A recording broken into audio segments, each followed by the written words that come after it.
बिस्मिल्लाहिर्रहमानिर्रहीम। अस्सलाम वालेकुम वीवर्स। अल्हम्दुलिल्लाह अल्हम्दुलिल्लाह। देखें कितना खस्ता और कितना सॉफ़्ट ये मीठी टिक्कियाँ मैं तैयार कर रही हूँ, फ्राई कर रही हूँ। इस तरीके से आप लोग भी तैयार कर सकते हैं। अल्हम्दुलिल्लाह बहुत सॉफ़्ट खस्ता, और इस तरीके से आप लोग भी बनाएं। अल्लाह ताला आप लोगों के खानों में, आप लोगों के ज़ायक़ों में बरकत अता फ़रमाए, रिज़्क़ में इज़ाफ़ा अता फ़रमाए। जहाँ रहें खुश रहें, हेल्दी रहें, दोनों जहानों की खुशियाँ समेटते रहें। अपना भी ख्याल रखें, अपने प्यारों का भी। लाइक, सब्सक्राइब और शेयर करना नहीं भूलें प्लीज़ प्लीज़। बिस्मिल्लाहिर्रहमानिर्रहीम।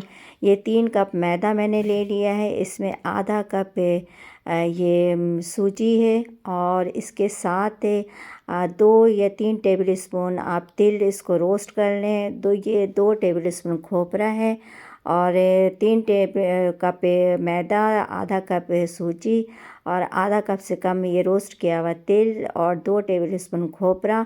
इन सब को मिक्स कर लें। मिक्स करने के बाद इसमें ये घी है, आधा कप से कम में घी इसमें डालना है। तकरीबन आधा कप घी डाल के इसको अच्छी तरह मिक्स कर लें। और इसमें 1 कप चीनी, और चीनी को 1 कप चीनी को आधे कप चीनी पानी में इसको आप शीरा बना लें, और शीरे में इसको गूंदना है।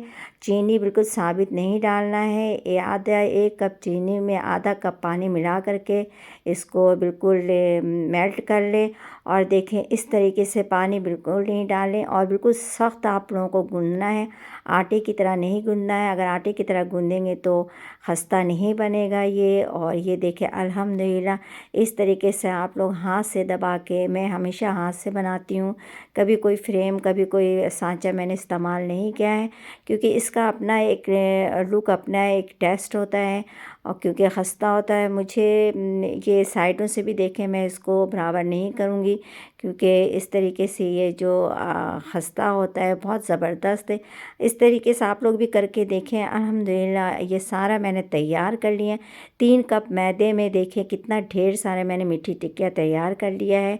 अब मैं इसको फ्राई करूँगी। इसी तरह से सख्त आप लोगों को टिक्कियाँ बनाना है, और पानी बिल्कुल नहीं इस्तेमाल करना। और इसमें 1 किलो घी फ्राई के लिए इस्तेमाल करें। घी बच जाता है, लेकिन ये है कि डीप फ्राई करना है आप लोगों को इसमें। अल्हम्दुलिल्लाह ये देखें इस तरीके से मैं टिक्कियों को, बिस्मिल्लाहिर्रहमानिर्रहीम। और टिक्किया भी आप लोगों को ज़्यादा नहीं डालना है, तकरीबन इतना डालें कि आप आराम से इसको उलट पुलट कर सकें। और बिल्कुल हल्की आंच, देखें हल्की आंच में आप लोगों को इसको फ्राई करना है, ताकि ये अंदर तक पक जाए। अगर तेज़ आंच में आप लोगों ने फ्राई किया तो ऊपर से ये पक जाएगा, अंदर से वैसे ही कच्चा और खस्ता नहीं होगा। ये देखिए आराम से आप लोगों को इसको पलटना है, क्योंकि ये इतना ऑयल में डालने के बाद, घी में जाने के बाद इतना ज़्यादा सॉफ्ट हो जाता है। अगर तेज़ी से आपने चमचों को चलाया तो ये बिल्कुल टूट जाएंगे बिल्कुल इसमें। ये देखिए हाँ, आँच बिल्कुल इतनी हल्की होनी चाहिए। आहिस्ता आँच में आप लोगों को इसको फ्राई करना है। पहले एक साइड से फ्राई कर लें, फिर दूसरे साइड से फ्राई करना है, क्योंकि ये टूटना शुरू हो जाते हैं। मैं आप लोगों को बार बार बता रही, देखिए कितना सॉफ्ट हो गया है ये बिल्कुल आराम से। और ये पकने के बाद, फ्राई होने के बाद जब निकाल लेंगी, ठंडा करने के बाद ख़ुद ये सख्त हो जाता है, और फिर खाने में जो बिस्किट की तरह मज़ा आता है, यकीन माने कि आप बिस्किट को खाना भूल जाएंगी।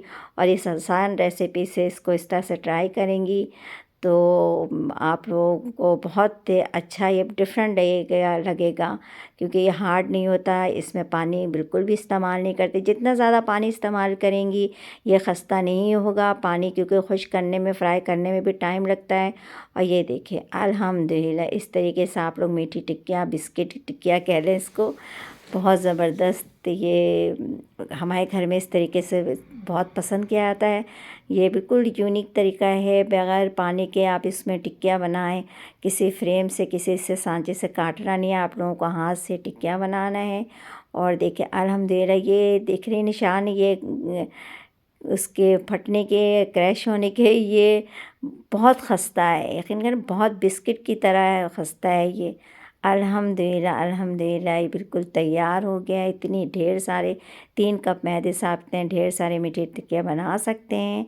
अपने लिए बनाएं, अपने प्यारों के लिए बनाएं, और दुआओं मुझे भी याद रखें। रजब के महीने में टिक्किया का ज़्यादा कुंडों में इस्तेमाल किया जाता है, तो मैंने सोचा आप लोगों के साथ में ये रेसिपी शेयर करूं।